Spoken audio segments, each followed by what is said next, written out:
We are looking at Lexi's backstroke below the water, commentary by Coach Chris. Just like last time, we're going to watch this in full speed.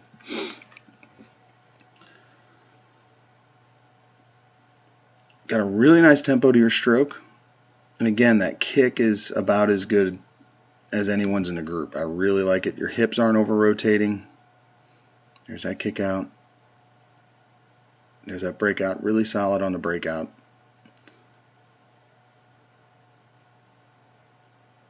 So, seeing a lot of good stuff.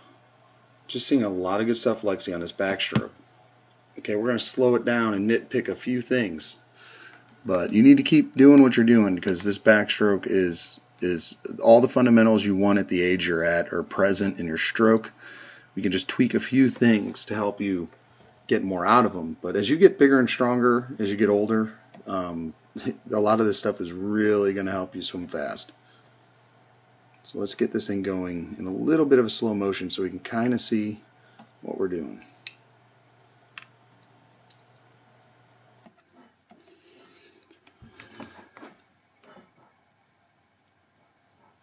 Really like the shoulder roll. Nice deep catch. Okay, the one thing I want to talk about this catch that's going to be a little bit of an issue, and you're losing some power here. Watch his hand go in, pinky first. You're going to roll that palm down. See that? At this point of your catch, your palm is going downwards, which means you're not actually pulling yourself forward. So we want to keep that hand straight up and down. We want to keep the hand pointed straight back at our feet. So holding that alignment during this phase of your catch is going to be very important to helping you generate more power with that pull. You're doing a good job. Watch, you bring the hand in. So you get that elbow bent. That's really good. You finish back. That's really good. But getting more out of the early part of the catch and setting up that pull so you can pull more water earlier is going to really help the backstroke. Let's frame through. I'm going to talk about this. So see, good elbow bend. You're keeping the hand vertical through most of the pull. It's just at the very beginning when you catch that you rotate palm down. And then you're finishing with a nice little flourish at the end. Now you're going to have different coaches tell you different things. And the modern trend is to try to tell people not to rotate palm down at the bottom of the stroke when you finish it, kind of as you do on the, you can see it a few frames earlier. See how you're pushing down?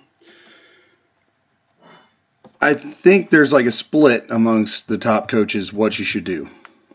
And from what I've heard and seen, and what the Olympic Training Center tends to say is all the top backstrokers still rotate the palm down slightly as they finish their stroke. They still have that downward sweep that I'm seeing with your stroke. And I'm only telling you this because you may hear differently through your swimming career. And you're going to have coaches say, no, that's bad. But that is something that is present in every Olympian stroke. Even ones who are trying not to do it. When they're swimming fast and they're being recorded underwater, they still do it. So I tend to go with the camp of that's a natural finishing motion for our stroke. And trying to correct that I don't think has any benefits. Because if you're trying to go fast, you're going to do it anyway. At least the Olympians do.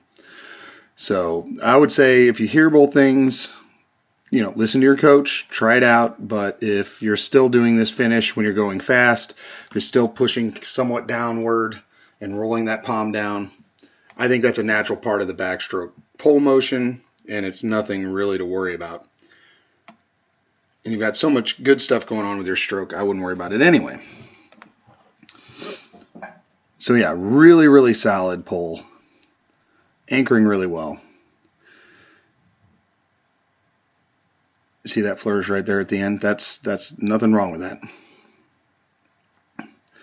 All right, this is the big thing. Going into the turn. Getting into streamline. Solid turn. Really good glide.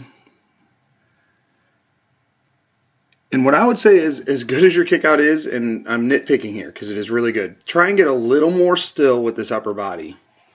From about here up, we want to try and stay more still. You can just see you're still generating a little too much kick from your arms and shoulders. You want to be like right at your ribs generating that kick. See that? Just a little bit too much motion on the front of that streamline.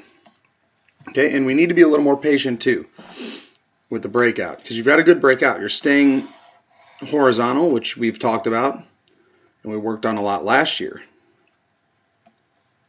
You're staying nice and horizontal. You're going to hit the water fine.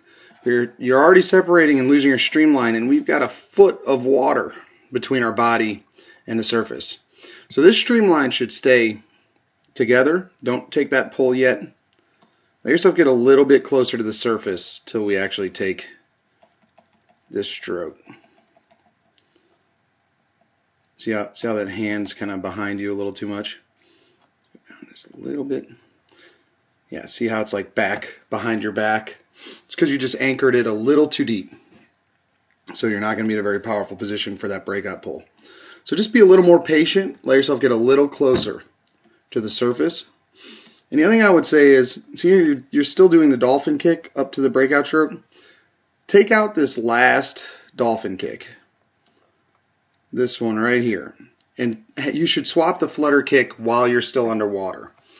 You want to swap when you're getting within that top foot of water and get a flutter kick going. You want to do flutter kick into your first stroke.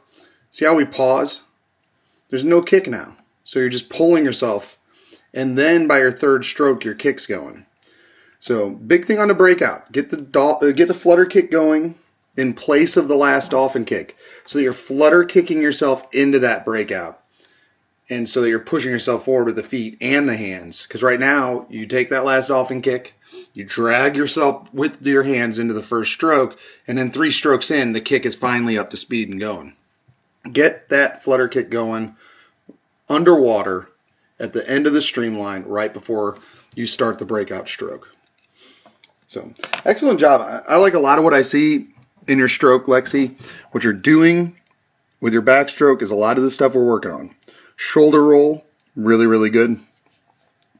Head position, really, really good. Body position, good. Kick, really nice. Okay, turns are solid. Kickouts, probably the biggest thing for you is those kickouts. Got a few things we can work on to improve all these. Getting a more wider Y as your hands enter. Make sure when you're pulling the water that you're not rotating that palm down as you start to catch the water. Okay, make sure that you are keeping the upper body on that dolphin kick out more still. So from about where the ribs start up, you need to try and be completely still and just kick from the top of your stomach down instead of using so much shoulder in the kick. And that'll help keep you a lot more efficient underwater. Keep up the good work, because you've done a lot of great work on this backstroke. We're going to continue to do the drills that have helped you develop a lot of these skills. But keep working the underwaters. Big thing for you is really improving the breakout. And that's really an advanced skill. So work on the timing of the breakout. Get closer to the surface before you take that stroke. Get the flutter kick going before you hit the surface, and flutter kick yourself into the first stroke.